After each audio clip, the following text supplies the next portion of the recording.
I wanted to tell you a little bit about my show. In the beginning, I had to change my wig 6 times every show. And then, you guys remember Grady? The one that he started wearing a hat in the riot. And then when he left, I was like, this is my opportunity. Please let me wear a hat. Anyway, so now I only change my wig 5 times. Anyways, but Sue, would you come up here? I need to introduce my friend Sue. Sue changes my wig 40 times a week. This is my dear friend Sue, and she's in charge of wigs and makeup over at the Billy Elliot. She's got a tough job, but she's got really great people to work with, and what a wonderful story. Why don't you tell them something nice?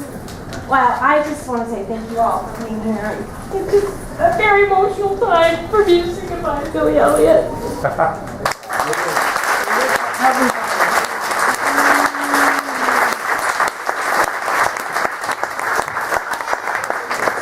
So there was one time, I guess it was in my first year, there was a guy I saw outside of the stage door, and he looked familiar, and I saw during Maggie Thatcher that he was singing all the words to the songs, and we had just opened. And so I walked up to him and I said to him, okay, I got 2 questions. Why do you look familiar? And why do you know the words to our songs? I mean, how did this happen? We just opened up. And he said, well, you probably know me, I'm a newscaster. And the reason why I know your show is because I relate to it. I just lost my wife, and I've got 2 sons, and this show is helping me to cope on a number of different levels. Anyhow, so later I ended up doing a 30-minute interview for 14 million people.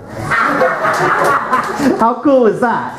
Anyways, but he has a political talk radio show host. Anyways, so they sent the publicist with me to make sure, as I don't say anything that they didn't want me to say. So she's looking through the window, just waiting. And one of the callers called in and said, well, what about when you guys are talking about politics backstage, and how does this and that and the other thing? And I look at her and she's giving me the eye, and I said, well, we're like a family. We're a family at the Imperial and with Billy Elliot, and like all families, we don't agree on everything.